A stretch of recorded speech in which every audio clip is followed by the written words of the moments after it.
प्रधानमंत्री जी मंच पे आते हैं, बाला साहेब ठाकरे जी का नाम लेते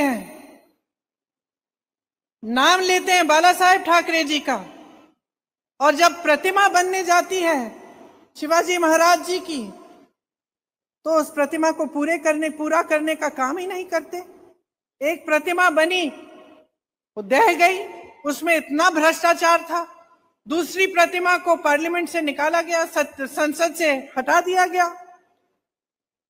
तीसरी प्रतिमा का शिलान्यास किया 7 साल पहले, आस्ते आस्ते काम बंद हो गया, उसको बनाया ही नहीं। बाल ठाकरे जी की बात करते हैं और उन्हीं के बेटे की पीठ में इन्होंने छुरा घोंपा।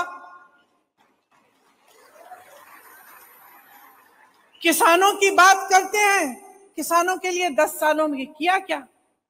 2.5 साल से यहाँ पे महायुति सरकार है, 10 सालों से केंद्र में मोदी जी की सरकार है, यहाँ के किसानों के लिए किया क्या? किस मुंह से किसानों के लिए बात कर रहे हैं? तो जो कह रहे हैं ऐसा लगता है कि सिर्फ बोलने वाली बातें हैं। महिलाओं की बात करते हैं, चुनाव के 4 महीने पहले महिलाओं के लिए एक स्कीम निकाल दी, 1500 रुपए आपको हर महीने देने की। अभी तक क्या कर रहे थे? जब आपका समय आ रहा था त्योहार मनाने का, किसी के घर में किसी की शादी कराने का, तब महंगाई इतनी थी कि आप कुछ कर नहीं पा रहे, कुछ खरीद नहीं पा रहे, कुछ बना नहीं पा रहे हैं।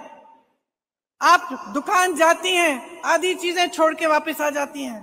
कोई बीमार पड़ जाता है, घर में घबराहट हो जाती है कि हम इनका इलाज कैसे करेंगे। बच्चों की फीस देनी पड़ती है, आप लोन लेके फीस दे रहे हो। माँ बाप दिन रात काम कर रहे हैं बच्चों को पढ़ाने के लिए, लेकिन महंगाई का सामना हो ही नहीं पा रहा है। चाहे कितने भी लोग काम कर रहे हैं एक परिवार में, महंगाई इतनी बढ़ चुकी है कि सब झुक गए हैं उसके बोझ से।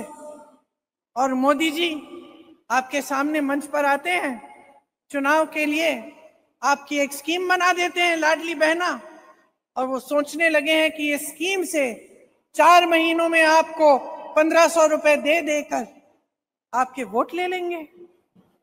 और आपसे कितना लिया है इन सालों में? कितना खर्चा करना पड़ रहा है आपको छोटी सी साधारण चीजों के लिए? ये कोई पूछ भी रहा है?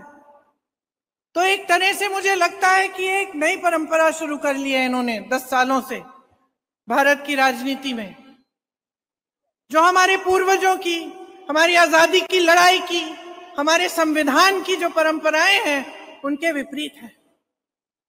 ये इनकी जो परंपरा है, इसमें इनके लिए जनता के प्रति कोई जवाबदेही नहीं है।